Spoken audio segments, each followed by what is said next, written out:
María, muy buenos días. Gracias por atendernos esta llamada.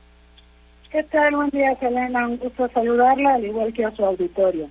Al contrario, gracias por aceptar y sobre todo por aclararnos estos temas que tienen que ver en el contexto internacional. Sabemos que el presidente Andrés Manuel López Obrador pues ha dado mucho de qué hablar, sobre todo como un líder, pudiéramos considerarlo, ya en algunos países de Centroamérica en los que se les ha invitado, pero por otra parte también tenemos otras lecturas que pues hubo cosas un tanto extrañas. ¿Qué pasó desde su punto de vista como internacionalista, María Cristina?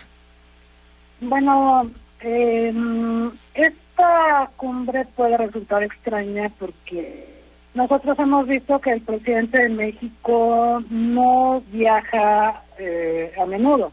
Los 3 viajes previos que ha realizado han sido a Estados Unidos.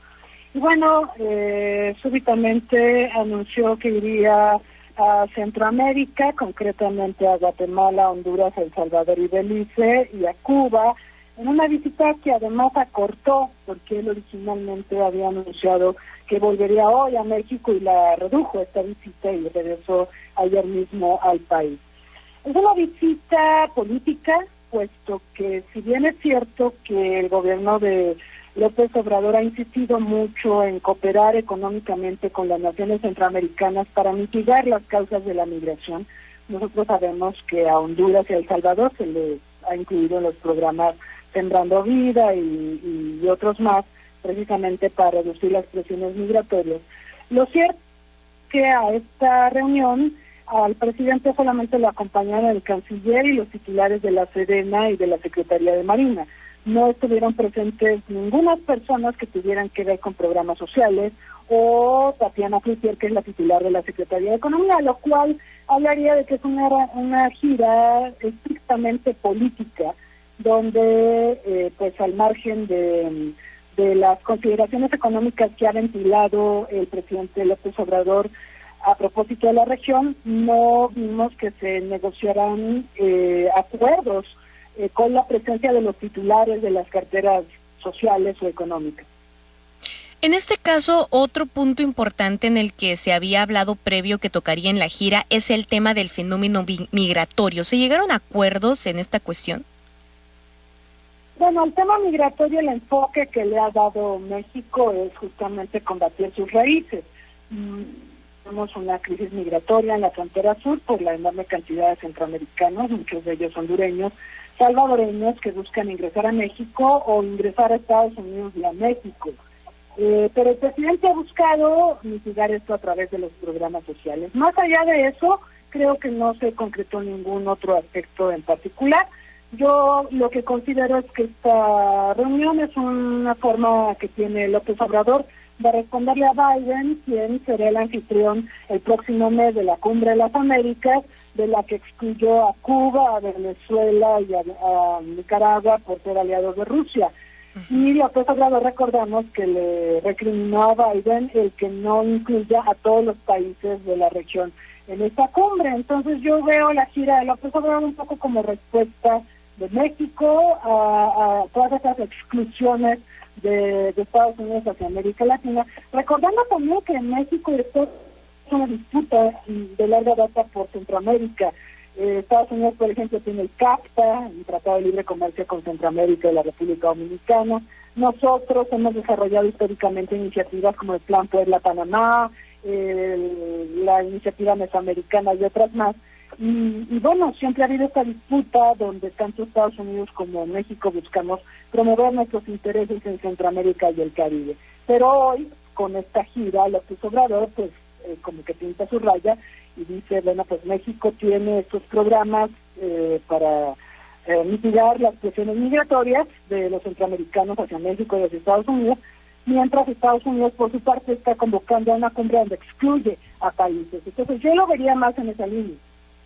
Claro, y sobre todo también un tema que yo creo que es importante considerar y aclarárselo a la audiencia es la interpretación que se tuvo en cada uno de estos países. Si bien sabemos Guatemala, El Salvador, Honduras, Belice, pues que están aquí en la parte sur de México, podemos decir que ellos pues tienen una situación más similar, pero el caso de Cuba es muy particular, sobre todo por lo que sabemos de este régimen político que tienen, la historia que tienen también revolucionaria y también las palabras que el presidente Andrés Manuel López Obrador utilizó en este discurso, que es lo que ha llamado muchísimo la atención, sobre todo por el hecho de también ponerse a disposición de ser este intermediario con el presidente de Estados Unidos, Joe Biden, una relación que sabemos que desde hace muchísimos años, pues es una relación bastante tensa. Así es. Nosotros recordamos que el año pasado, en septiembre, el presidente cubano Díaz-Canel fue el invitado de honor durante los festejos por la independencia y enseguida 2 días llevó a cabo la cumbre de la CELAC, de esta comunidad de estados latinoamericanos y del Caribe, y bueno, estuvo presente tanto el presidente cubano como el presidente de Venezuela, y digamos la reunión pues tuvo esta polémica de críticas de algunos presidentes, como el presidente de Uruguay, hacia Venezuela y Cuba por considerar las naciones no democráticas, en fin. Pero digamos, la relación México-Cuba ha sido una relación plagada de simbolismos. Cuba nunca ha recibido inversiones cuantiosas de parte de México, o sea, el apoyo que México le ha dado a Cuba históricamente, por lo menos hasta principios de siglo, partía de un entendimiento en el que México no apoyaba las relaciones políticas con Cuba, a cambio de que Cuba no apoyara los movimientos guerrilleros en México. Y bueno, esa relación funcionó muy bien hasta que llegó Vicente Fox y cambió los términos de la relación, y entonces con el CITEVAR y de tener contactos con los disidentes políticos, y eso modificó sustancialmente la relación de México con Cuba. Pero bueno, el hecho de que actualmente el presidente López Obrador juegue un poco en la relación con Cuba a ser el mediador, pues es parte de la historia de la relación de México con Cuba. México ha tratado históricamente de ser el fiel de la balanza y de ser quien promueva un diálogo, aunque no hay que olvidar, Cuba durante la presidencia de Obama tuvo importantes acercamientos con Estados Unidos sin que México fuera interlocutor, y finalmente Estados Unidos estableció relaciones diplomáticas con Cuba. Yo creo que México ha perdido mucha interlocución con Cuba. Ahora el presidente López Obrador pretende recuperarla, pero el problema actual es que también Cuba, igual que Nicaragua y Venezuela, son vistos como aliados de Rusia por parte de Estados Unidos, por la que Estados Unidos está excluyendo a estos 3 países de la próxima cumbre de las Américas.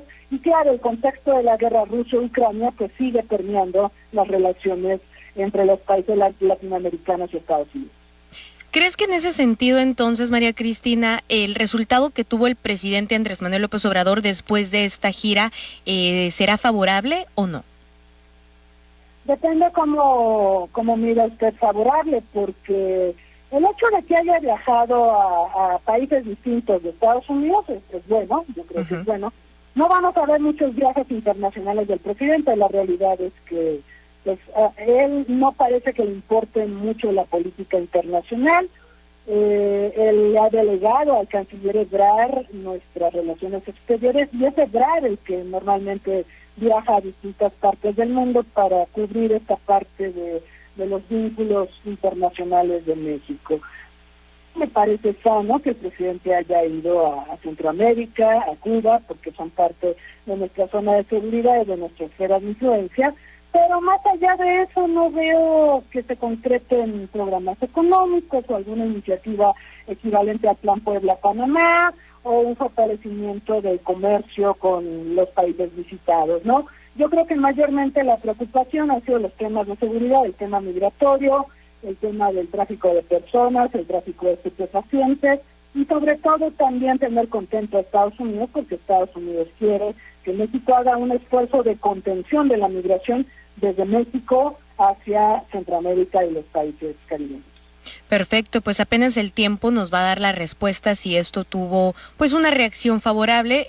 María Cristina, aprovechando que estamos platicando contigo, ¿para cuándo se tiene contemplado que se realice esta cumbre de las Américas, la que nos comentabas hace un momento? El próximo será en Los Ángeles, que es una ciudad muy latina, digamos, y están convocados todos los países del continente americano, Canadá también, excepto los 3 que mencionamos, Cuba, Venezuela y Nicaragua, más que por ser o no democrático, y la razón de la exclusión es que estos 3 países se niegan a sancionar a Rusia y son aliados estratégicos de Rusia en América Latina. Pues ni modo, ahora sí que es algo que estamos viendo en el contexto internacional, los mismos aranceles, las multas que han interpuesto, y no se ve todavía la luz al final del túnel de este conflicto que está sucediendo entre Rusia y Ucrania. Así es, y bueno, mi queja al respecto es que en otros tiempos, cuando se hacían estas cumbres de las Américas, se incluía a todos los países, porque no es posible convocar a una cumbre y empezar a excluir. Claro. Puesto que eso le resta liderazgo a Estados Unidos. Y ahora a Biden se le ocurre. Entonces, de entrada ya es una cumbre que se está acercando mucho al fracaso antes de llevarse a cabo. Pues estaremos muy pendientes de cuando suceda, y si nos permites, María Cristina, dejamos el micrófono abierto contigo para cuando una vez ya se lleve a cabo esta cumbre, ver qué es lo que sucede en ella, quién acude, quién no, y si se dan estas invitaciones a estos países que fueron excluidos por lo que ya nos comentabas, este conflicto entre Rusia y Ucrania. Claro que sí, con todo gusto, Selena. Gracias, que tengas excelente día. Igualmente, hasta pronto.